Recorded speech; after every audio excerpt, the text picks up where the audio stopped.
So the first session is all about marketing and market research.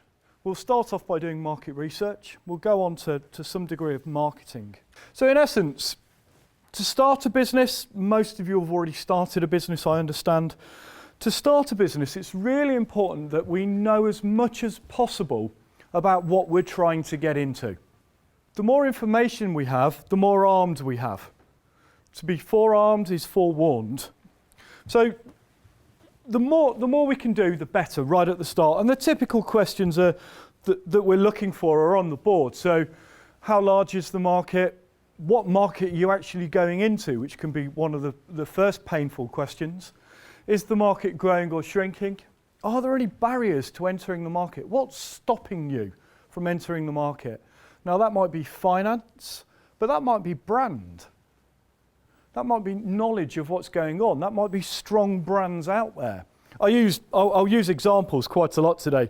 So if we were going to start a new cola-based drink, and I'm being very careful with my language there, we're not saying Coca-Cola.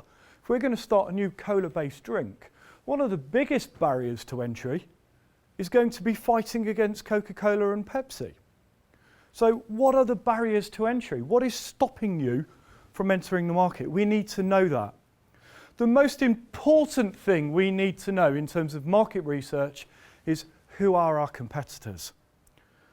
Now, if there is anyone sat in this room that says, I don't have competitors, I will show you a liar.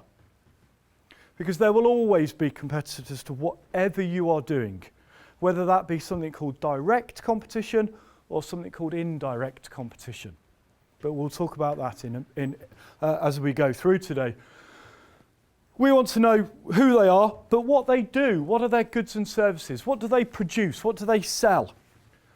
But how are they offering it? So we're not just talking about what they physically do. We're talking about all aspects of their product or service, the augmented offer. So we're not just talking about, this is where I plunge for an example, a phone. We're talking about the support they offer for that phone, the brand associated with that phone, the marketing that they create. How do they differentiate themselves? How do they make themselves different from your offering? Who are your customers? And we're going to go through something called segmentation. What do they want? Have you found out actually what they want? And where do they want to buy? And that's an interesting question, that one at the end.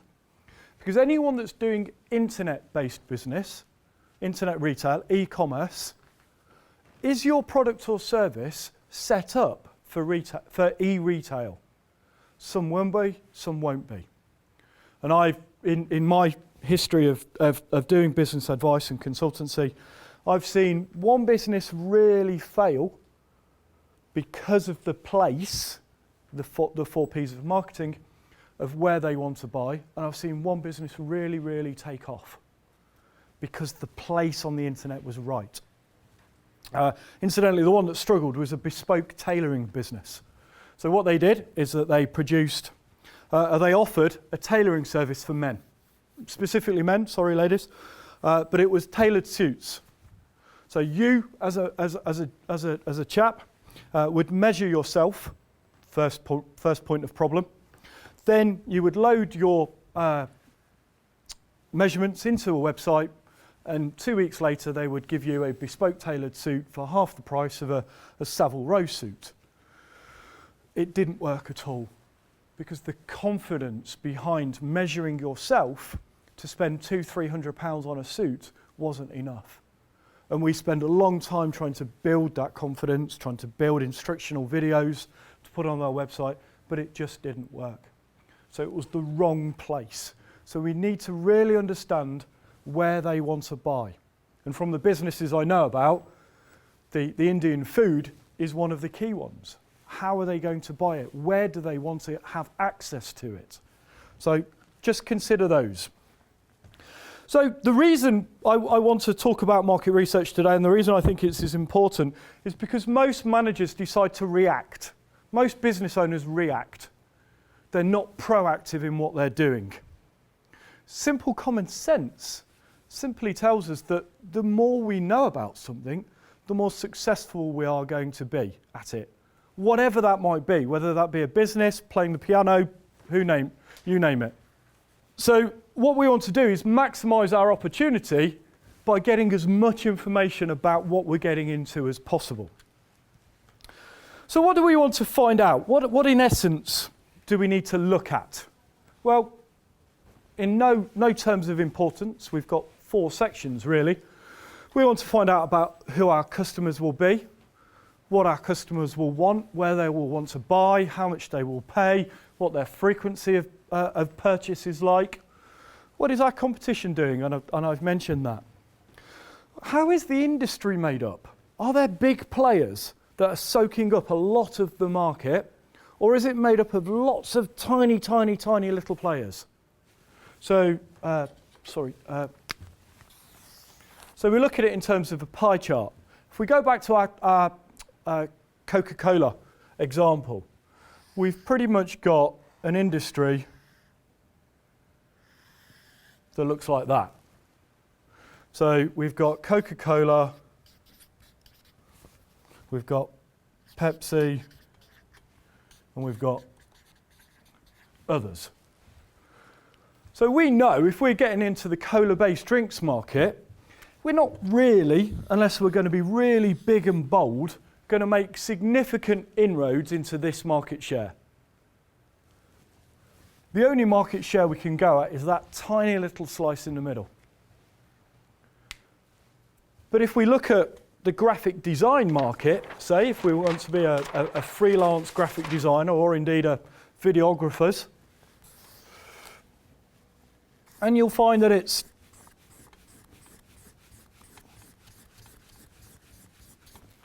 you get my point. We can carry on doing that. Hundreds, if not thousands, of tiny, tiny, tiny little businesses in the area, in that particular industry. And we can steal market share from absolutely any of those. So it's an easier market to go and grab. There might be kind of 1 or 2 bigger players in there. But realistically, we can go after all of that market share. So it's really important we understand how the market's made up. And then we want to look at the wider world. So what in the wider world is going to make a change to our business?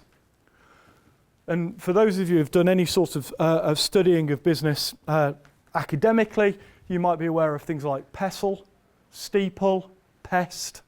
They're all forms of analysis which we'll talk through, very basic forms of analysis.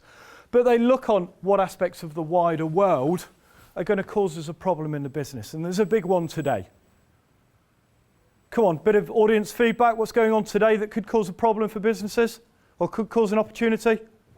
Thank you. Thank you. You all are still awake, which is great. And there are all sorts of opportunities that George Osborne could create for us, all sorts of problems that he could create as well. So we need to keep an eye on what's going on in the outside world. So what do we actually want to find out from our customers? Well, we need to know who they are. We need to know who our ideal segment is. Are you all aware of the term segmentation? So finding who our target customer is. By the way, if I use terms that you're not aware of, please just shout out and I'll explain.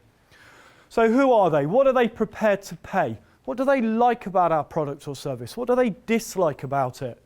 How frequently will they buy? Those sorts of things. But for me, it's really important that if we're doing market research, there is no point in trying to talk to everyone. Because you're wasting your market research. You're getting wrong data in effect. The key point is to get data that is going to be of interest and going to be of some use. So we ask people that are going to fit the profile of your target customer. Chances are some of you will have been in Northampton town centre or somewhere else, and people will be there by the shops with a clipboard, stopping some people but not others. Well, the reason they stop some people and not others is simply that. They want to get good quality market research, and they're only talking to the people that fit a preconceived target market. So this is typical segmentation. So this is typically trying to find out who our target customers are. Now, when I say target customers, I think it's really important for businesses to be aware of this. Even the likes of Coca-Cola, McDonald's, Nike, some of the biggest brands in the world, don't market to everyone. It's impossible, and it's a complete waste of time. So when we try and market our services, it's really important to work out who is the most efficient and effective bang for our buck. Who are we going to reach first? And we can do it like this. So if we imagine our whole possible market as a dartboard, what we're aiming is the most points possible with each dart, which for anyone that follows darts is treble 20. But just remember that if we throw a dart at the dartboard and we miss treble 20, we still score points. So in doing target marketing, we're not disregarding everyone else. We're just aiming our marketing at a particular type of person. So this is how we do it in B2C. So business to consumer, you as a business talking to individual end users, customers. So we've got profile. Fairly simple, these, easy to understand. We've got geographic, where are they? Where are they going to be located? Is it just Northampton? Is it the East Midlands? Is it UK? Is it international? Socio-economic, what is the kind of stereotyped class associated to these people? Have they got lots of money, or are they looking for lower cost, high value items? Demographics, these are simply measurable statistics about people. What age bracket are you particularly after? What gender you are after? What ethnicity are you after? What education level are you after? Anything that is measurable and quantifiable, but relevant to your business. Now the other ones, which get a little bit more interesting, and as a marketeer, I guess, for me, these are where the interest really lies. So we've got personality and lifestyle. So what are people's personality? What is the ideal personality or lifestyle associated to these people?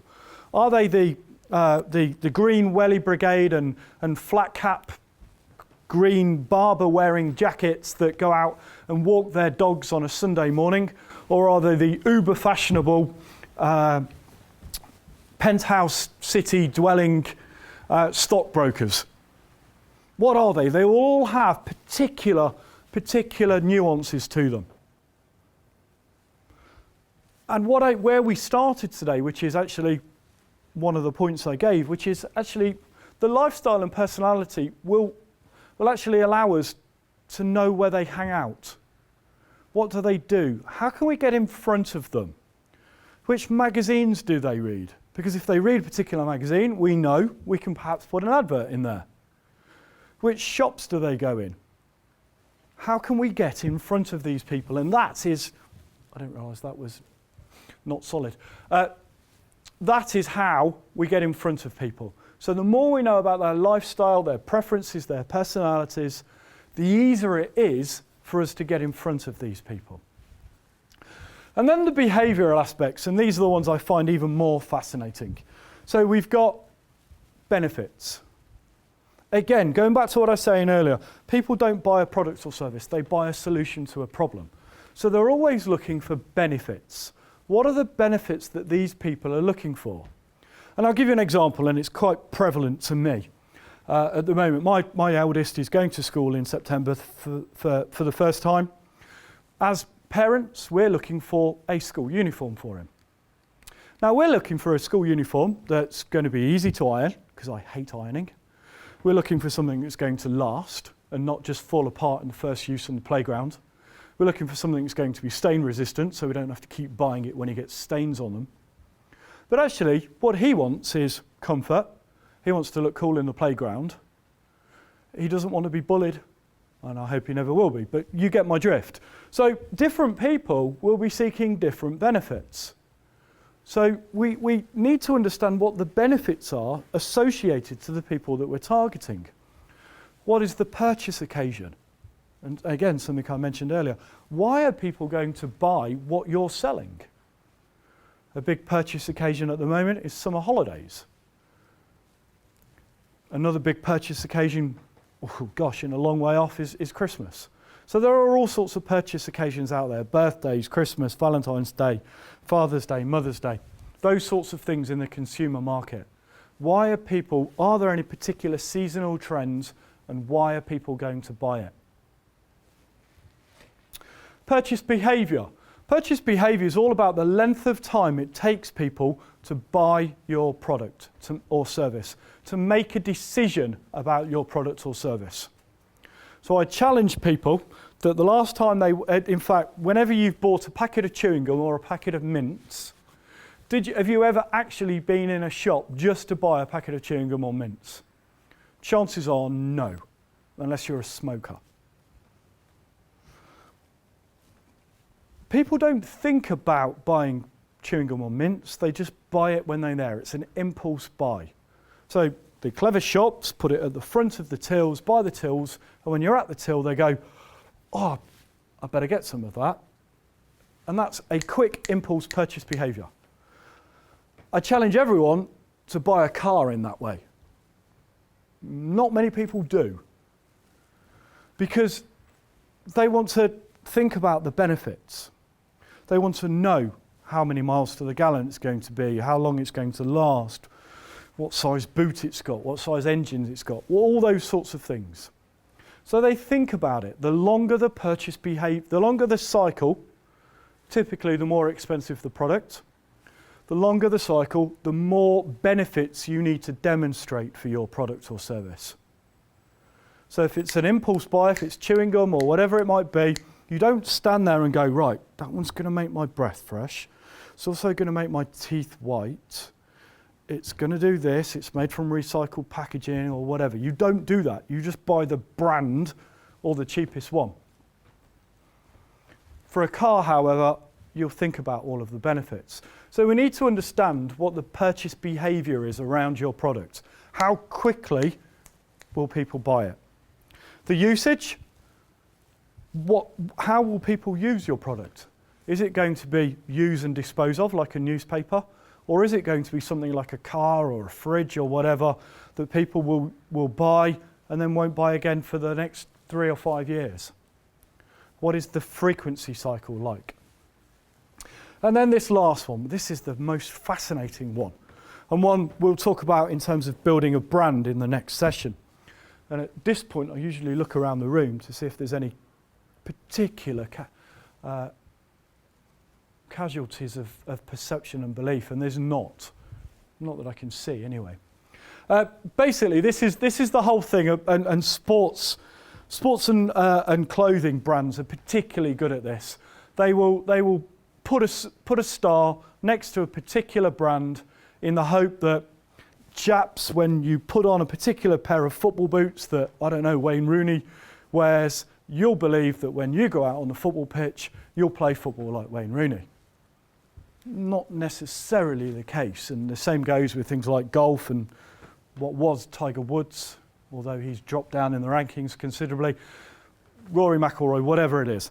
Sports manufacturers are very good at creating that perception and belief around their products. If you buy what Wayne Rooney's wearing, you will play football like Wayne Rooney. And the same with perfume. Ladies, if you buy a particular perfume that, I don't know, Scarlett Johansson is advertising, they will try and offer the belief, actually it works the other way around, that you will look like Scarlett Johansson. Actually, that works the other way around, and I'll tell you about that later. But what perceptions and beliefs can you create about your product or service? It goes into things like ethical, green, moral, those sorts of things. So Marks and Spencer's a few years ago had something that they called Plan A, which was their ethical and environmental stance. So they marketed themselves purely on the whole ethical and environmental for a while. They tried to differentiate by the perception and belief around their products. There are clothing manufacturers, people like Howie's, Surfers Against Sewage, that create a particular perception and belief about their products. So in an ideal world, we want to do that. And actually, if that's too much for you, one little quick tip. If you're a bit more creative minded, if you're a bit more pictorial, then what I always say is take a Barbie doll or an action man in your mind. You've got them pictured in your mind. Strip them naked, and then dress them how you think they would look, how you think your target customer will look. And what you've just done is segmenting a consumer market. It's how you work. If you work visually, do that. If you work a little bit more or a little bit differently, more analytically, then do it in the way I've just done. So if you're working in B2B, it's a slightly different mentality. We've still got the same aspects of macro segmentation, so we still need to look at where are your businesses? Who are you going to target? So where are they based? Northampton, East Midlands, UK, etc. But this time we can look at it per industry sector. So do you have a particular industry sector you want to work with? So if you're a graphic designer, say, are there a particular types of graphic design or suppliers that you want to particularly work with? So you might, I don't know, want to work in music or extreme sports or whatever, because that's the way your graphic design style works for you. Who are the companies you're going to target? Well, we can look at them from company size. My organisation, the one that I run, only really deals with 0 to 9 employees or 11 to 50 employees. I don't really want to get to a stage of supplying the larger organisations. It's too complicated for me. I don't like the purchase cycle associated to it. So I typically target by organisational size, so how many employees. But if you're in retail, if you're trying to sell goods to a retailer, you might want to consider it in terms of the number of outlets. So are they a little independent retailer that's only got one shop, or are you trying to aim for the John Lewis's of this world? So you might be able to segment by company size in that way. You might want to segment by turnover or by profit. More difficult to work through, but it's possible to do. And then we've got, again, the more interesting aspects of something called micro-segmentation. We've got how innovative is the company. And this is really quite interesting if you're doing something very, very different. Something that I would call disruptive technology or disruptive innovation. So if you're trying to change what people are doing, the thoughts behind it, the processes, the products or services. So if you're trying to offer disruptive innovation or disruptive technology, typically, and I stress typically, some organisations will adopt it earlier than others. So there's a typical adoption cycle for innovation. The more innovative an organisation is, typically it's smaller. Typically it works in an industry that is more competitive. So usually things like IT, some professional services, where they want to get that real step up. They want to have that real competitive edge. We go on to something called laggards, which are the ones that take it up last and are slow to adopt new technologies. And that's the public sector, typically. So the NHS, universities, sorry, I'm in one, councils, government, those sorts of things. They typically don't take on new innovation very, very quickly. So if you're dealing with something in terms of innovation, something that's going to be disruptive, I would recommend that you target smaller businesses first. You've got the purchasing organisation. Some businesses don't actually purchase themselves. They use professional buyers, they use buying agents. So you've got to understand that part of the process. Then you've got these two, which is the decision-making process and the decision-making structure. So I used to work at a university many moons ago, and I was told that if I could authorise payments of up to £20,000. Anything above that would have to go to my boss. So for the sake of £1, so if you were charging £20,100, I would have to take that up to my boss. I never saw my boss for 15 minutes every 2 weeks. So if you want a quick decision, is it worth turning around and saying, actually, Stuart, I'll give it to you for £19,999. So for the sake of losing £101, you're getting a quicker decision. You might have spent a long time lobbying me to buy your product. I'm fully supportive of it, but as soon as you take it above the bracket that I can authorise, you've lost all that power to lobby because it has to go to my boss. My boss doesn't know who you are. You've got to rely on me saying, yes, this is a good idea. Whereas they might turn around and go, no, it's not. So for the sake of £100, getting a quick and more positive decision might be something to consider. So think about it in terms of that. The decision-making process, this is all about things like public sector tendering. So if you're going to work and serve the public sector, there are a lot of complications, and I'm sure Sam at the back will tell you about those in great detail, about procurement. So typically things like the university or public sector programs have to get 3 quotes for anything above £500, and then it gets even more complicated the higher you go in terms of full tender. So that's blank bids that you have to write without knowing what your competition are also going to write. So it's really important we understand what that process is. And then the final one is the choice criteria. Who is setting the choice criteria and who is actually buying within the organisation? And it's really important that we understand who is going to be the buyer. So that's all about our customers, and that was quite lengthy detail about what we've got in terms of our customers.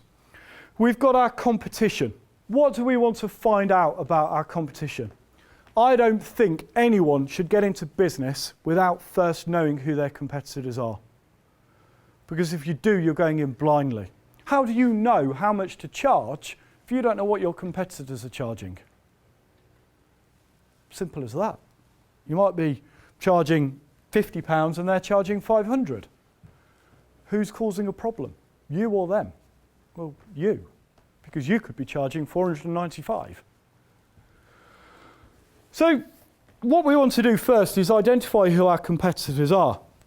And I mentioned right at the start that if anyone says they haven't got competitors, I will show you a liar, and it's true. Unless you're dealing in something that's completely unique, hugely disruptive, hugely innovative. But it's very rare. Because even those that are hugely innovative and hugely disruptive will have typically competitors. And I use these as examples. Technically, these are all competitors to one another. So we have Blockbuster, what was Blockbuster, who were effectively a retail outlet, lending DVDs and, for those old enough, videos out to customers.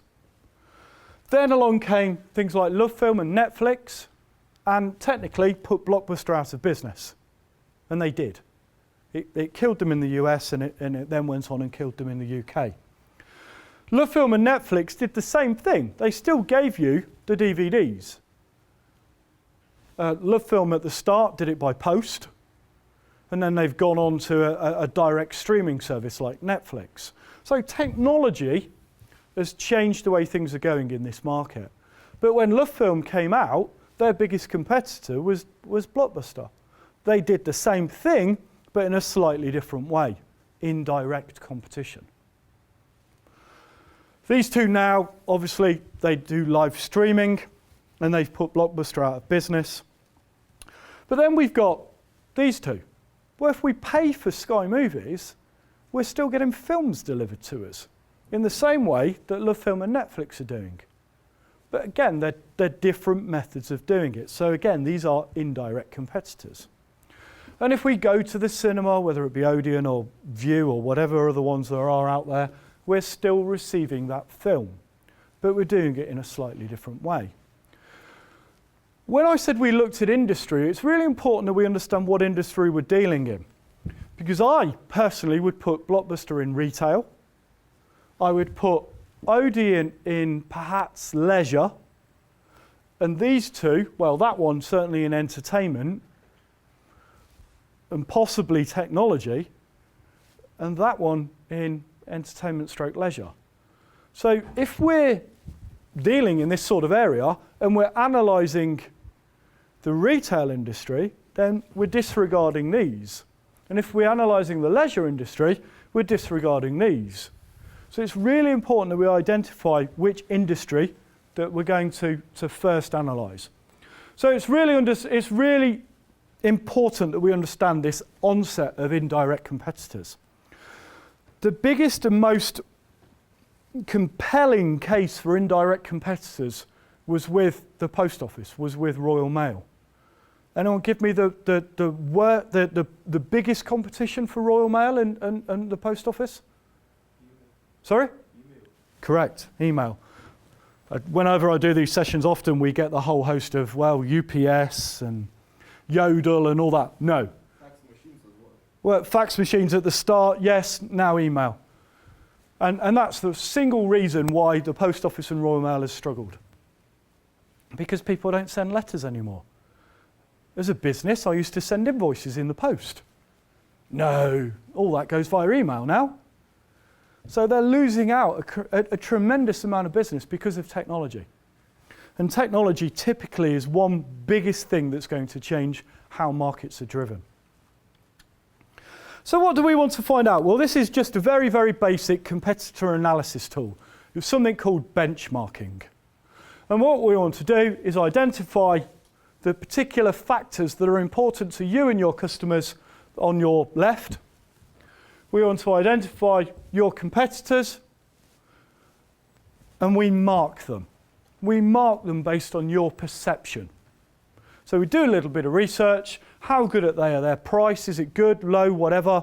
5 is high, 1 is low. Whatever scale you want to cause, but make it consistent. And that's pretty much where most people go. I want to add another one to you, and I want to add another thought in your mind, which is this one here, which is the importance to customer. Now, bear in mind, with everything in terms of small business, with everything in terms of business, the customer should be at the heart of everything that you do. If it's not, there's a little bit of a problem. There's going to be a disconnect. So what we want to do is work out the importance to customer. So if I was in the very lucky situation of buying a Ferrari, I'm not, but if I was, would I go to one garage where the Ferrari is going to cost me £100,000 and then go to the next garage and the Ferrari is going to cost me £99,999? Would I shop around on based on price if I had the money to buy a Ferrari? No. I would want to shop around based on service, based on how good they made me feel when I walked into the showroom. So price often isn't the most important factor, and it's really important that we recognise that. And then some of these won't be. So as a small business owner, sometimes I get the opportunity to do exhibitions and other marketing events, whatever it might be, and I'll turn around to my graphic designer and my printer and say, I need something yesterday. So for me, price isn't the most important factor then, turnaround time is. So I'm quite happy to pay a bit of a premium as long as they can get the stuff to me. So it's really important we understand what is most important to the customer. So it's great if we can mark that based on your perception, based on any market research you've done for your customers. And then what we're trying to do is find a connect. What we're trying to do here is find where these two, or your competitors, are scoring badly and your customers are scoring quite highly. Because wherever that is where you should be in terms of a strength. That's where you point your business. If they are scoring well and they are scoring badly in the appropriate categories, that's where you point your business. Because that is your niche. So if we can do that, we can find out where to point your marketing to get the most efficient spend. And then moving on to the third category then, the sector, the industry. And I've already mentioned that we have a little bit of a difficulty to start with determining what industry or sector we're going to actually analyse. It's really important that we understand which one we're going to analyse first. And we want to have a look at the size and nature of the market, in essence. So the geographics to it. What is the actual market you're going into? Is it just Northamptonshire? Is it the East Midlands? Is it UK? Whatever it might be. And then we want to look at the barriers to entry. So what is stopping us from actually making a success of this business? What is stopping us from entering the market or indeed growing? Is it economies of scale? Again, turning around and saying that if we're going to take on Coca-Cola and Pepsi, they've got massive economies of scale. They've got massive logistics and manufacturing hubs. We can't compete with that. So for what they can produce for a penny, we'll perhaps produce for £1. So we're already going to be up against it. Switching costs. Switching costs are a really interesting one, especially if you're dealing in B2C, and they can work for you and work against you. Everyone will be aware, if you've got a contract mobile phone or indeed a contract a TV service, you'll be aware of switching costs. Because if you've got a contract mobile phone, whatever it might be, and you want to change who provides you your mobile phone technology, chances are you will have to pay to get out of that contract if you want to get out of it early. That is a switching cost. So if you're dealing in a market that is likely to have switching costs, what you need to understand is when their contracts finish. And if you can do that research, so if you're looking at a client, you're looking at a potential sale, the first thing I would say is, do you already have a supplier? Are you tied to that supplier? If you are tied to that supplier, when is that contract going to run out? If it is, when are you going to revisit it? And would you mind if I call you around that time? That's all you need to find out. There is no point about doing a big sales pitch at that point because they're tied in. You do your big sales pitch when they're reviewing that contract. So that's really important, but it all can also work for you because just flip it round. If you want to deal with customers, try and tie them in. Try and put a barrier to your competitors getting entry to your customers. It is possible. Capital requirement, you might need lots of big machinery or whatever it might be. Expected retaliation, what are your competitors going to do as a result of you now being in that market? We've got to think about what they will do. What are their next steps? If they see you as a threat, how are they going to compete against you? Which is why we don't get into a battle about price. Anyone that says, I'm going to be cheaper than my competition, you're on a hiding to nothing. Simple as that, because your competition will just say, right, well, they're cheaper than me, I'll be cheaper than them. And then 6 months' time, you'll have to be cheaper than them, and you get as a race to the bottom. And the race to the bottom means one of you will go out of business. And then the final one, and the one that most small businesses come up against, is brand recognition. Why use you as a newcomer, as a new business on the market, when there are other more established businesses out there? And the key to that, a little bit of a hint, the key to that, if you're in services marketing, it's all about testimonials and case studies. People want to know that you are good at what you're doing before they buy. And that's why testimonials and case studies are really, really important to have, really, really important to show people. If you're a graphic designer, make it part of your portfolio that you visit people with. If you're doing something on the web, splash your website with case studies. Splash your marketing with case studies. Please, it's the only way to get round this particular barrier to entry. Is it growing or shrinking? And does it have seasonal trends to it? If it does, we need to be aware of what they are. Then we have something called the industry life cycle. The industry life cycle determines how, at any point, a particular industry is going to be competitive or not. And the industry life cycle looks a bit like that. In here, this is time. This is customers, and usually competitors. Sorry, my writing is awful. I'm more than happy to send you notes or whatever based on this. So in here, this is the very early stages. Early adoption, it's commonly termed. And in here, there is typically only you and maybe one other, but there are very few people buying that particular product. As we go through time, we get increasingly competitive as people get to choose which products they want, which benefits they want, which features they want. But actually, there's more and more competition out there as well. So there might be more people buying, but there are more competition. There is many more competitors out there. Then we get to this bit, which is typically where most businesses will be.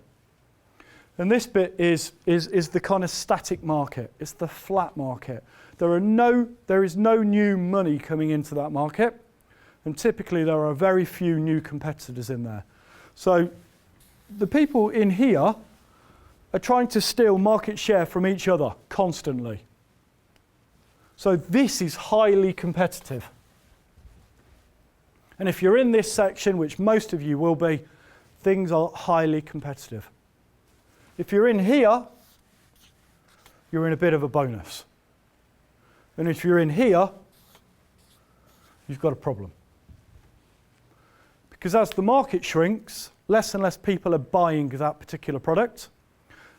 Actually, you might benefit because there are typically less and less competitors around in that product. A good example is utilising film and photography is Polaroid film. Years ago, for those that are old enough to remember what a Polaroid camera looked like, and effectively it was our first instant picture. We didn't have to wait for it to come back from Boots, knowing full well that it had got our thumbprints on every photograph. It was an instant camera. Now, it was a very specific film that you had to put into it, and there were lots of people that used to stock that film. But as Polaroid technology was less and less interesting, less and less popular, fewer stockists sold the film. Now there are only one or two people that stock Polaroid film, but they're doing a massive amount of business. Because there are only one or two people that you can buy it from.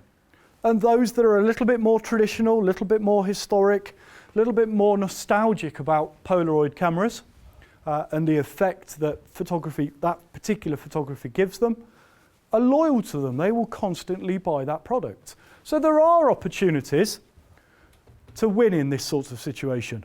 They're few and far between though.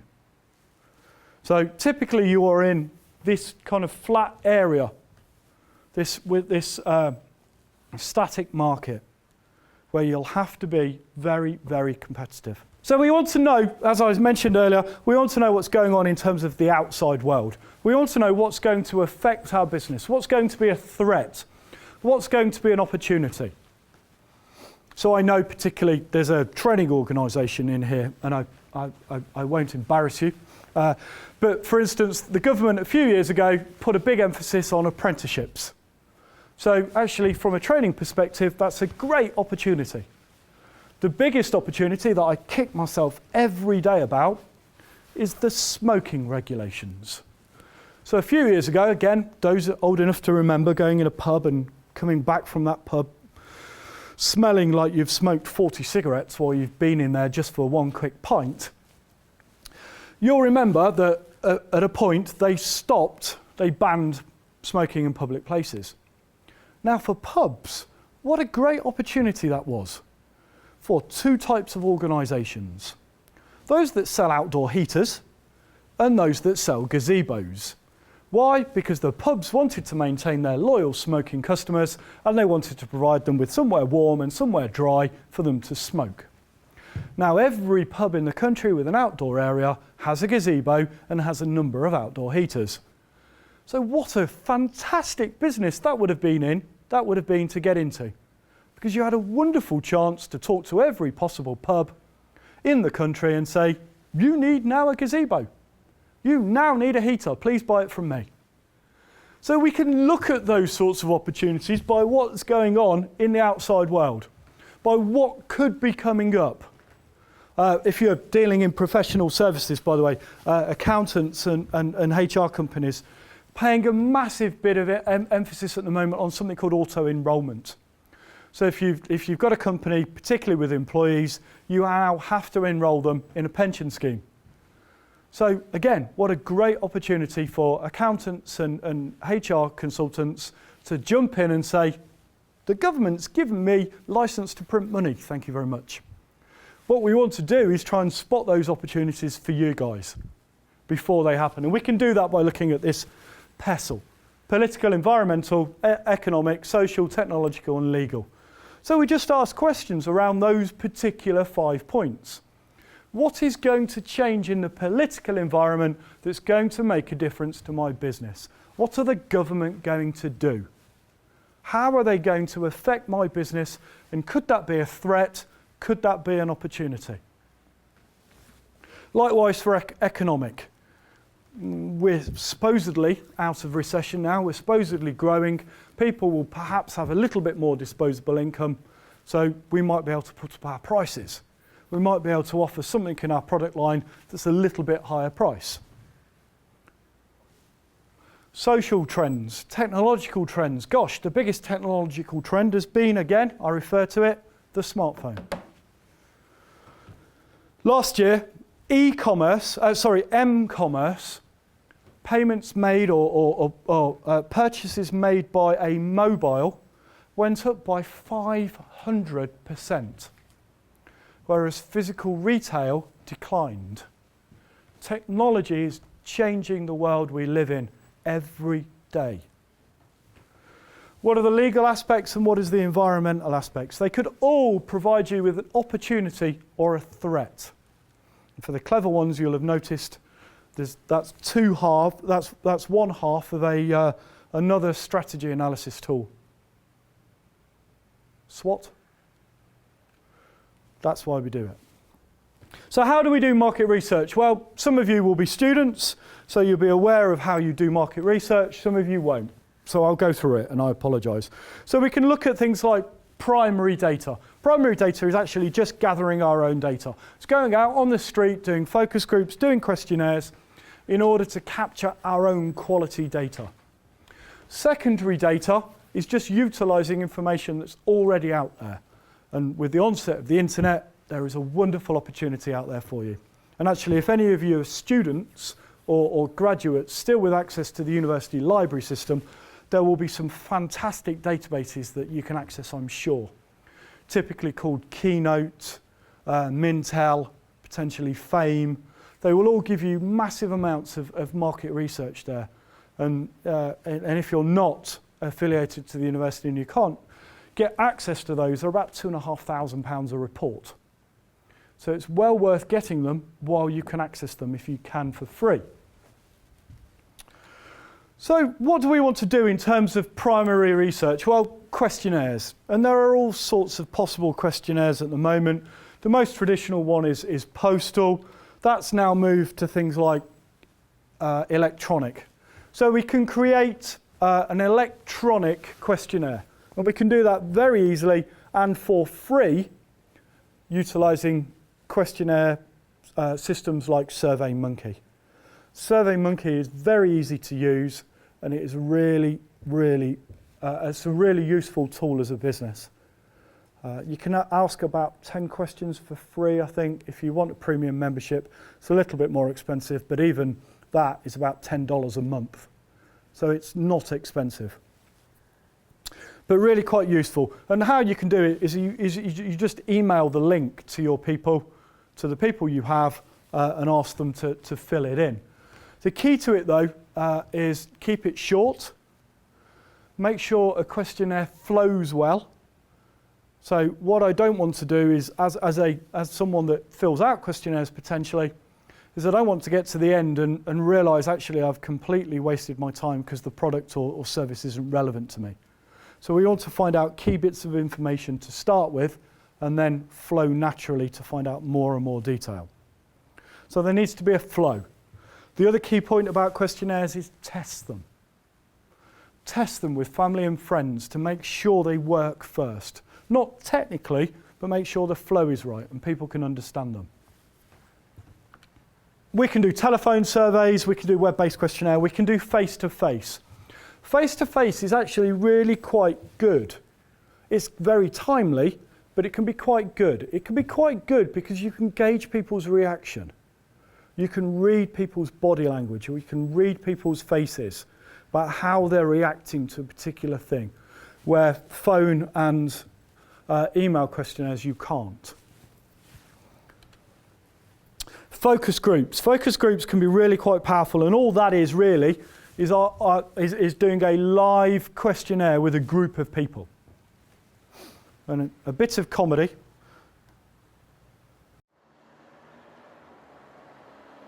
Thank you for answering the ad. Today we're going to test various features on different smartphones. So have any of you used these models of smartphone before? Maya? No. No. Nope. Okay. Does anyone know what the smart in smartphone stands for? I think I got it. Brittany? I think the smart in smartphone means like maybe the phone's more intelligent than you are, so that it can, if you're not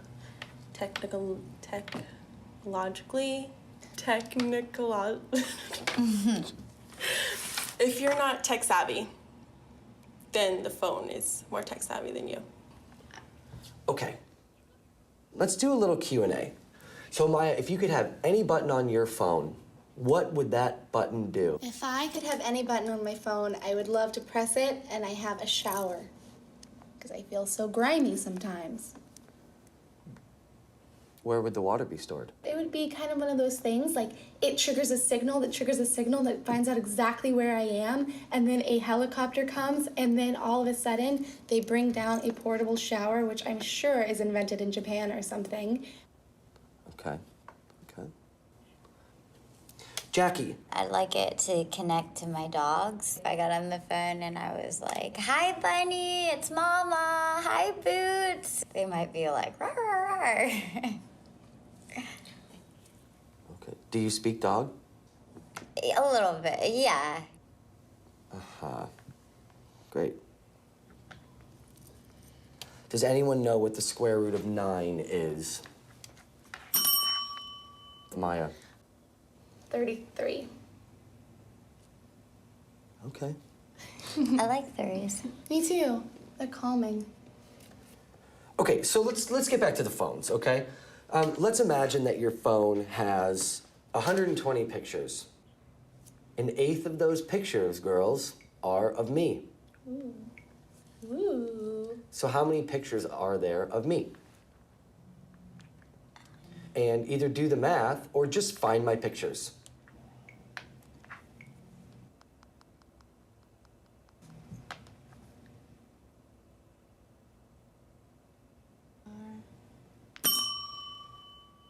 Brittany, how did you get that answer so fast? It like tells you exactly, like view all photos of this person. Like That's smart. I like that. I like that way more than what's going on over here. This phone kind of makes me feel dumb. Okay. You can see that actually you need to ensure you've got the right people, you're asking the right questions. So steps in the research process: decide what you want to answer, decide what type of research you want to use, test and refine, as I've said, conduct it, analyse the results, and the most important thing is use the research that you've got. The biggest thing I see businesses do is they spend all this money doing this market research and they just say, well, actually, we know best. We're disregarding it. And believe it or not, it happens. Secondary research I've mentioned. We can utilise databases like Mintel, Keynote, and Fame. Traditional marketing, academic marketing looks like that, in essence. We've got the 4 Ps. You'll hear people talk about the 4 Ps of marketing, and you'll talk about segments. And what we want to look at is each aspect for each individual type of your business. So product, price, place, and promotion. If you're doing services, there are 3 others: people, process, and physical environment. So product's all about the product features, the quality, the functions. Price is the recommended price to the customer. Place, where and when does and how or when does the consumer buy and use the product and service, and promotion's what we would typically know as traditional marketing in terms of how do we communicate it to people. And as I've said, there's 3 others if you're delivering services marketing. So I've already mentioned that customers should be at the heart of everything that we do, and that especially goes to marketing. So product, what we're doing is we're not talking about the product, we want to talk about the benefits that the customer will gain from using your product or service. The price. They don't want to know about complicated price structure, they just want to know about the bottom line. What is the end price? The place, they want it to be as convenient as possible, and promotion, they want it in the way that they want to hear about it. So the place they want to hear about it, the language that they want to hear, the type of communications. We need to understand what our target customer is, which we've already talked about. So very briefly, we've talked about segmentation already. We have 3 different breakfast cereals. Give me an idea as to the type of person, being very stereotypical, that would buy these 3 breakfast cereals. Who would you market Special K to? Women, age group? 18 to 40, 18 to 50? Honey Smacks, what a wonderful product name for a children's breakfast cereal. Who would you market that to? Ah, good. We're having a disagreement. So someone said kids, someone said mums. Whoever said kids, why would you say kids?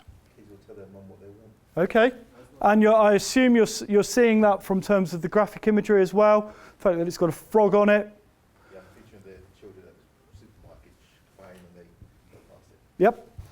For those that said mums, why would you say mums? Because mom is decision maker and buying process. Okay. But yet, visually, that's targeting the children. Yeah, but mom knows which imagery applies to her child more, you know. So Okay. So it's illegal to market to kids. No, it's not. It's not illegal to market to children. There are all sorts of products that are particularly aimed at children. I think you perhaps argue about the children's toy market, for instance, being one of them. What we have here is the trap that I'd hoped you'd fall into. And it's the argument between the user, the buyer, and the funder. They're the 3 different buyer roles. So with any product or with any service, there will be 3 individuals involved, or 1 or 2. So the user could be completely different to the buyer and funder. So in this case, the user would be, as someone said, the children. However, the buyer and perhaps the funder could be mum. In my house, and I'm not being stereotypical, I'm just simply stating fact, in my house that's my children. The buyer will be my wife, but the funder is me. My wife doesn't work, so I can say that. So who do we target? What do we give our marketing to? Who do we give our marketing to in that case? Well, in this case, they're clearly trying to target children.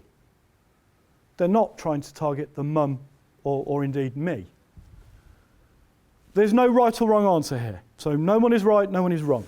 This one, organic porridge oats. Gender, is there one? Is it more of a lifestyle preference? There we go. So it's 3 cereals in essence, but marketed to different audiences. So I've mentioned that now, which is the 3 unique buyer roles that we have. And this is relevant to B2B and B2C. So who are you going to target in this? And this is why targeting sometimes to small businesses is a lot easier than it is to big businesses. Because in small businesses, chances are that's the same person. If I wanted to target to my services to you lot as businesses, which are probably owners, maybe with perhaps 1 staff if you're lucky, actually, I would just target to you. That's easy. In a bigger business, we have to work out who is actually going to be the buyer, who's going to be the user, and who's going to be the funder, the payer. So which one do we target? Do we target the actual admin person that's going to use our particular bit of software? Do we target the buyer, the admin manager? Or do we target the funder, the finance director? Who do we target? So they're very different buying roles. And we need to be aware of that. So with that in mind, I have 3 different now male smells, aftershaves, perfumes, whatever you want to call them. We have Old Spice. Who's going to be the buyer for that? Who is it? The user, the funder, or the buyer? Who buys Old Spice? Well, not the user. I'll give you that one as a little hint. Although they have gone through some wonderful marketing to try and change that. But typically that would be, I don't know, say child trying to influence mum to buy it for dad for Father's Day or indeed for granddad for birthday, whatever that might be. Prada aftershave. Typically then, and we fall down the trap with this one, this is typically partner. So this is traditionally female partner that recognises that Prada as a female brand is quite strong and they want to influence what their male partner smells like, so they're going to buy a high-end perfume. This one, the user. Very much the user. It's an iconic male brand, in fact an iconic female brand as well. But an iconic male brand, a chap would potentially buy it for themselves. So they're very, very different buyer roles and different purchases. Product as branding, very, very quickly. Anyone be brave enough to name all 9 of those? Don't remember that one. Right, so you've got 2 wrong. That one's wrong, that one's wrong. I don't name them. That one's correct, yep. I don't know the middle one. Barclays? Nope. Right, I know there's a reason why you don't know that one. Because it's an American brand. It's AT&T. None of those are in the top 10 brands in the world. In fact, however, they are all in the top 100 brands of the world. They've got multi-million pound marketing strategies, and yet you can't identify what their products are, or even their company from that. They're the top 10 brands of the world. Anyone give me the top 1? Who's the most recognisable brand in the world? Huh? IBM? No. Apple? No. No, you said it first actually. It's Google. Google changed that about 3-4 years ago. But do you know what they all do? They might be the 10 most recognisable brands in the world, but do you know what they all do? Who knows what IBM do? And if you're involved in technology and software, I'll give you that, and hardware, that's fine. But traditionally, most people don't understand what IBM is, and actually its history is quite interesting. But they're the 10 most recognisable brands in the world, and chances are you will only really understand what 9 out of 10 of those products do. But products, the brand, and the one, again, a little bit that I want you to take away today is a brand's not necessarily just about the little logo that you see on something. So a brand can be about shape. I assume we can recognise those products. Toblerone and Coca-Cola. And for a bonus point, who was the bottle of Coca-Cola modelled on? Thank you. Yes, Marilyn Monroe. For an extra bonus point, who's the bottle of Virgin Cola based on? And it's a genuine story. It is an individual. But it shows you the very difference between the 2 brands. Did someone just say it then? Pamela Anderson. Correct. Virgin Cola as a drink, as a bottle, was shaped on Pamela Anderson. Very, very different imagery for their brands. Some clever things I love to show in terms of the kind of different way you can recognise your brand. I love this. Apologise to the vegetarians in the room. Japanese juice bottle. Clearly it's apple juice, no, bananas. And I love this one. How on earth can you differentiate selling spaghetti? Well, we sell it by providing shaped spaghetti. So I love that, what they do. Benefit building. So what we really need to do in terms of marketing is we really need to understand what our core product is, what in essence we do, what goes a little bit further, which is our total product, and then our augmented product. The further that we can pull our product out to the latter circles, the more we're going to differentiate our product, the more that we're going to make a difference. So in essence, an example, we have a car which is really just a metal box on 4 wheels, or in terms of a Morgan, on 3 wheels. So how do we differentiate that? Every car manufacturer can make a box on wheels. So we need to change, we need to be different. Well, how we're different is that we create the total product, and the total product is the size of the engine, the number of gadgets in it, the type of gadgets in it, the sound system, the big boot, the things that matter to us as consumers. But then, actually, any car manufacturer can make a car with a big boot. Any car manufacturer can make a car with a big, powerful engine. The Americans are very good at that. They're not very good at making it go faster, though. So what we want to do is actually get into the most outer circle, the augmented product. And we try and create intangible benefits. So benefits that are really, really difficult to copy. And in the car's case, that's things like brand. Volkswagen is very much sold on quality. So how do we, things like Ferraris call status, Lamborghinis call status.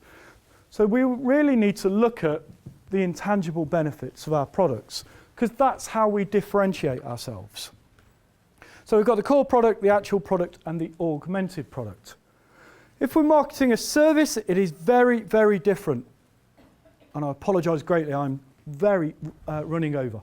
So we have these 4 aspects of a service. The inseparability, the intangibility, the perishability, and the variability. In essence, what that means is a service cannot, at the intangible aspects, is it cannot be touched, tasted, or experienced without it first being bought. So you didn't know how good or bad today's session was going to be until you turned up. So how do you qualify a purchase of a service before you actually buy it? Well, you do taster sessions. You do case studies, testimonials, you try and get referrals. You try and be consistent with your brand. And your brand is not just about the logo, it's about how you perform as an individual or how you perform as a business. The image you offer as a business. It needs to be consistent. Look at the way that service businesses often operate. They have a set uniform. They have a set look and feel that goes beyond just that little logo that they create on it. So this is the biggest thing that service companies really struggle with when they first start. How do we identify, how can we get people to gamble on utilising our service? Well, we do it via testimonials, case studies and referrals. So if we can incentivise referral in particular, it's really quite important. Inseparable. A service is inseparable. You have simultaneous consumption and production. There is nothing that you can store. So if we're manufacturing pens, if we don't sell any, we can just store them. It doesn't matter. We'll sell them the next day. If we're doing services, though, I can't deliver today's session in 2 or 3 different places at once. I can only do today.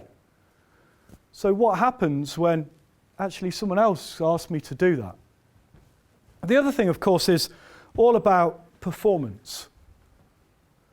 If you've got staff, how do you know that they're going to perform in the way that you want them to perform that day?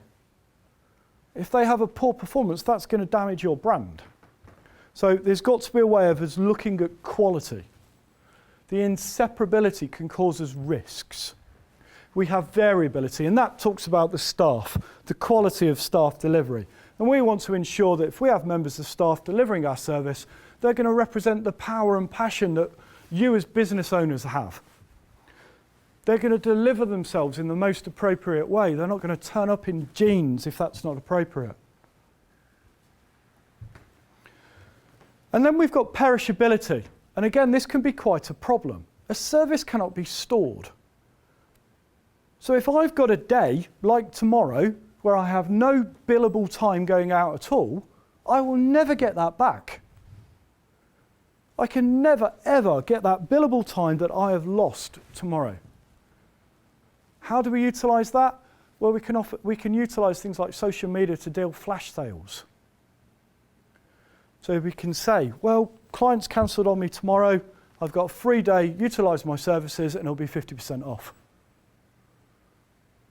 Any money, if it's a non-billable day, any money is better than no money. And it's the only time in a service that I would say deliver it at a lower cost. Because you're never going to get that money back. If I get £50 back tomorrow for delivering a couple of hours coaching, that's £50 I wouldn't have had. But if I go at my normal rates, they're less likely to use me at a drop of a hat. So we need to understand how we can flex our prices to look at supply and demand, and how we can utilise marketing avenues to, again, utilise that, to take advantage of supply and demand. Price is one of the P's. Pricing directly affects your marketing and your sales. It's the odd one out, actually, in terms of marketing. It's the only one that generates income. All the other aspects of marketing will cost you money, or could cost you money. So price is the only one that will bring in money. But it's really important to be consistent. There is a perception, and I'm using all this paper. We have something called a perception map, and we can target it as low, high, high, low. That's quality, and that's price. And typically there's a straight line. And this is about perception, and it's really important that you remember that it's perception.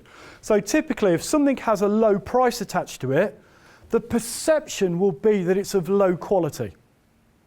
If something has a high price to it, the perception is that it's high quality. It's not always the case, but it's how we perceive things. So if you're selling something that you believe is high quality, and you're marketing it as high quality, don't put it in there. Don't put it as low price, because people will perceive that it's low quality. And likewise, if you're trying to position something that's low quality, don't do it at a high price, because again, people won't believe you. It needs to, in essence, work on that continuum, unless it has something really unique about it and different that people will value. So all of you that have started or are in early start businesses, don't think, oh, well, I'm new to this, I need to charge less. Because all you're doing to your potential buyers is saying that I'm new to this, my stuff is of lower quality. No, it's not. So you need to have the appropriate price for the appropriate perception you wish to offer. I love this final point. Remember, without a price, a product is a gift, and it's true. So we need to get our price right. And there are all sorts of clever emotional tactics that we can do for this. So something called psychological pricing, which I particularly love. It's less apparent these days. I used to, a few years ago, many years ago, I used to run a nightclub. And I used to set the prices of entry at £4 and £9. Why? Because when you were buying a ticket at the door, you would give a nice blue £5 note over, you would get a ticket to get in, and you would get £1 back. So you would feel good about that exchange. You think, well, I've given money over, and they've given me money back. Secretly, I know you would only just go and spend it over the bar anyway. So I was win-win. Actually, you were also win-win because you got in and you got money back. And that's all about psychological pricing. And in essence, that's what they used to do with shopping and clothes and everything that was $9.99. You would actually give money, they would give you money back, and they would give you the item. Brilliant. No, it doesn't necessarily work now because most people don't use cash for things, so that exchange relationship has changed. So when you hand your card over and it's $9.99, it's no different to when you hand your card over and it's £10. You don't get that money back. So psychological pricing is used less and less, but it is still used. Things like loss leaders, supermarkets use this all the time, and you can buy 4 bottles of Coke for £1. Actually, it costs them much more to get it than that. So they're utilising something called a loss leader in order to get higher value items sold. Promotional pricing, people like Boots used to use that really well. Buy 3 for 2, you go in to buy 1 toothbrush, see it's 3 for 2 and you end up buying 3. Actually knowing full well that you've got a cupboard of toothbrushes from the last time you went in to go into Boots and do 3 for 2. So they're particularly good at making you buy more than you actually need. And promotional pricing allows you to do that. Promotion. In promotional theory, a chap called Philip Kotler, and if any of you have access to any books, anything written by Philip Kotler is really quite useful. Also, a chap called David Jobber, Principles and Practices of Marketing, is really quite a useful book. So what we want to do for any promotional marketing campaign is determine the objectives, define who we're marketing to, select the type of media we're going to use, design the message, and the most important of that loop is the feedback. So promotional marketing, they're the different elements. There's many, many, many, many more. And what we want to do is create the right blend. If we imagine these as kind of ingredients to a cake, what we want to do is create the right blend of ingredients in order to get the best possible tasting cake. So don't just rely on one, put together a whole host. Different marketing traditionally, or different marketing avenues, work on different levels of the AIDA system. And the AIDA is simply awareness, interest, desire, and action. And they're the 4 stages people typically go through when they buy a product or a service. So you can't first have an action, the purchase, without having a desire in the product. You can't have a desire in the product unless you've got an interest, and you can't have an interest unless you are first aware of it.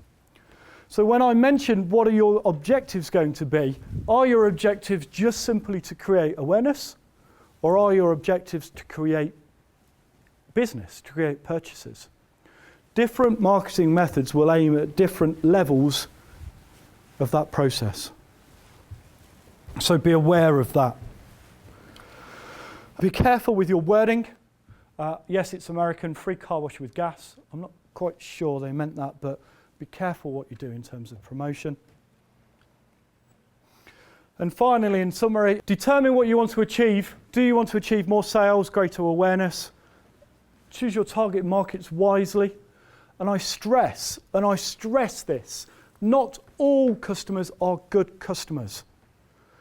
Don't be afraid of turning people's business down. Some customers will drive your price all the way down. There'll be a pain all the way through. They'll want to negotiate left, right, and centre. And then when they've bought the product, they'll want to ask lots of questions about it. And the profit margin that you got is really easily worn down by all of the service you need to provide them. And it's at that point that you kick them into touch and say, thank you for your business. Here are my competitors. Go pester them. Seriously, not all customers are good customers. We create the whole process. We look at the augmented process, the augmented product, to create something that's unique and different. We consider it in terms of benefits. People don't buy a product or service, they buy a solution to a problem. So they want to know what those benefits are. What we want to do is for every sale possible, we want to find out how they heard about you. And this is a real failure on most small businesses. If you have an inquiry, please find out how they heard about you. Because however they heard about you, other people are likely to see it in that particular way as well. So that's where you throw all your marketing at. So it's really quite important that we work out how and when people are hearing about you, and use appropriate language. Don't use text speak if you're trying to appeal to the CEOs of international businesses. Use appropriate language. If you're selling something techie and you're selling it to the tech buyers, use tech language. If you're selling something techie but you're aiming at the finance people, use language of pounds. How much it's going to save you, how much extra profit you're going to generate. Use the appropriate language to meet the appropriate buyer role. Remember, everyone's benefits are going to be different. So in that buyer roles, I mentioned earlier the children's clothing, my benefits are very, very different to those of my child. So whoever we're marketing at, we want to make sure that we use the appropriate language and the appropriate benefits to those people.